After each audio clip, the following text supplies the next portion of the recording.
কেমন আছেন? আশা করি আপনারা ভালো আছেন আর ভালো থাকেন সেই দোয়াই করি। তো আমি আপনাদের সামনে আমার জীবনের কিছু সত্য কথা নিয়ে হাজির হয়েছি। যদি আপনাদের আমার ভিডিওটি ভালো লাগে, কথাগুলো ভালো লাগে, তাহলে আপনারা লাইক, শেয়ার, কমেন্ট করবেন। আর আমার সাথে যদি আপনাদের বাস্তবে কিছু মিল থাকে তাহলে নিজেকে শুধরাবার চেষ্টা করবেন। তো আমি শুরু করছি আমার কিছু বিস্তারিত কথা। তো আমার স্বামী ঢাকায় চাকরি করে গার্মেন্টসে একটা সুপারভাইজার হিসাবে। তো আমার শাশুড়ি আর আমার একটা দেবর থাকে। তো আমাদের বিয়ে হয়েছে অনেক বছরে। তো ছোট থেকে আমার দেবরটাকে মানুষ করলাম, নিজের হাতে খাওয়াইয়া পড়াইয়া মানুষ করছি। তো এখন বড় হয়েছে সে। এখন আমার স্বামী শুধু সন্দেহ করে যে আমি তার সাথে অবৈধ সম্পর্ক আছে। তো আমি বলি যে দেখো, আমি তোমার বাইরে তো আমার নিজের ভাইয়ের মতো মনে করি।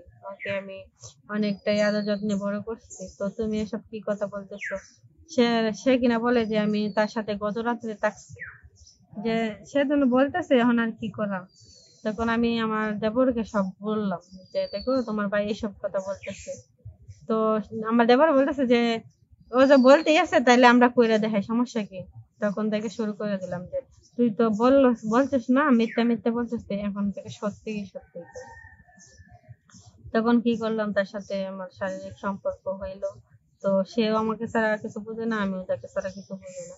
তো এখন আগে যে সব মিথ্যা বলছিল তো ভালো লাগছে, এখন যে সত্যি সত্যি করতেছি এখন কেমন লাগবো। তখন কি করলো এই এক ক্ষেত্রে আমার স্বামী জানিয়ে গেল বিষয়টা। জানার পরে সে আমার সাথে অনেক রাগারাগি করলো, মারধর করলো। তখন সে আমার দেবরে আমার মায়ের মারধর সহ্য না করে আমাকে নিয়ে ঢাকা শহরে চলে গেল। যে দেখো, আমার জন্য তুমি আজকে অপরাধী হয়েছো, আমি তোমাকে বিয়ে করবো। তখন সে কি করলো, আমাকে ঢাকা শহরে নিয়ে কাজে পেশে বিয়ে করলো। তখন আমরা কি ঢাকা শহরে থাকি, ও চাকরি করে আমিও চাকরি করি, আমরা দুইজন ভালোভাবে চলতেছি।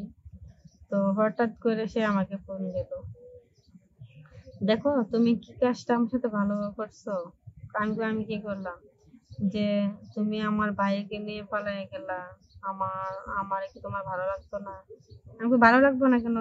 যেই ভাইকে আমি ছোট ভাইয়ের মতো মানুষ করছি, লালন পালন করে, আর সেই ভাইয়ের নামে তুমি অপবাদ দিছো যে আমি তোমার ভাইয়ের সাথে খারাপ মেলামেশা করি। তো এখন সত্যি সত্যি করছি, এখন দোষ কি? তখন সে বলতেছে যে দেখো, দোষটা আমারই।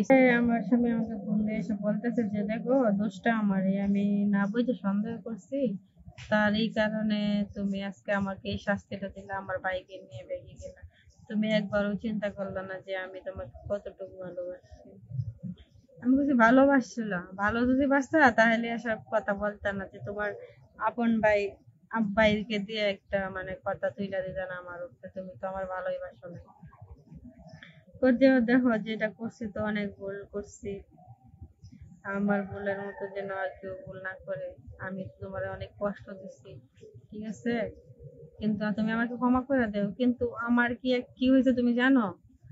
ও না, তো আমি জানি না কি হয়েছে। ও জানো আমার যে ব্লাড ক্যান্সার হয়েছে।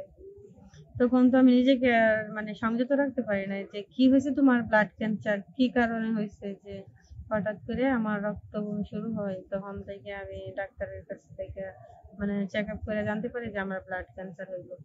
তখন আমি কি করলাম, আমার দেবরকে ফালাইতে আমি ওর কাছে এসে বললাম যে দেখো, তোমার যে অসুখ হলো তুমি আমার একটিবার বললো না যে তোমার কেন এরকম হয়েছে। তুমি যা করছো ভালোই করছো, কারণ আমি মরে গেলে তোমাকে নিয়ে একটা টেনশন থাকতো। আজকে আমি টেনশন মুক্ত, কারণ তুমি আমার ভাইকে বিয়ে করে নিছো। আমি মরে গেলেও আমি শান্তি পাবো। তুমি যা করছো ভালোই করছো, আমার ভাইকে নিয়ে সুখে থাকবা, তুমি এই দোয়াই করি। তখন সে কি করলো, আমার ভাইয়ের হাতে আমাকে মানে ওর ভাইয়ের হাতে আমাকে সইপা দিল যে দেখ, তোর ভাবিকে কোনোদিন কষ্ট দিস না। আর এখন তো তোর ভাবি না, তোর ওয়াইফ। কারণ যেহেতু তুই বিয়ে করে লাইছিস তাকে, তো তোরা তো স্বামী স্ত্রী। তো তোদের জন্য শুভকামনা রইল, তোরা অনেক সুখী হবে। তো আমার সময় বেশিক্ষণ নাই, আমি হয়তো আর বাঁচব না। তখনই তার রক্ত শুরু হয়। তখন তাকে নেওয়া হয় ক্লিনিকে। ক্লিনিকে নেওয়া হওয়ার পরে তাকে একটা ইঞ্জেকশন দেয়। ইঞ্জেকশন দেওয়ার 2-3 ঘন্টা পরে উনি মারা যায়। তো কি করব বলেন? আমি তো তার জন্য কিছুই করতে পারলাম না। আল্লাহ যাকে নেওয়ার ইচ্ছা তো নিয়ে যাবে। আর যাকে বাঁচানোর ইচ্ছা তাকে বাঁচিয়ে রাখবে। তার সাথে তো আল্লাহর সাথে তো কেউ পারবো না। আর আমরা একদিন না একদিন মৃত্যুবরণই করতে হবে। সেজন্য আমি আমার গায়েসদেরকে বলতেছি যে দেখেন আপনারা স্বামী স্বামী হয়তো একটা আপনার দোষারোপ করবো সে তাই বললে যে তার সত্যি সত্যি আজকে এটা পূরণ করতে হবে সেটা তো ঠিক না। ঠিক আছে, আপনারা সবাই ভালো থাকবেন, সুস্থ থাকবেন। আর আমার ভিডিওটা যদি ভালো লাগে অবশ্যই লাইক শেয়ার কমেন্ট করবেন। এই বলে আমি আপনাদের কাছ থেকে বিদায় নিচ্ছি।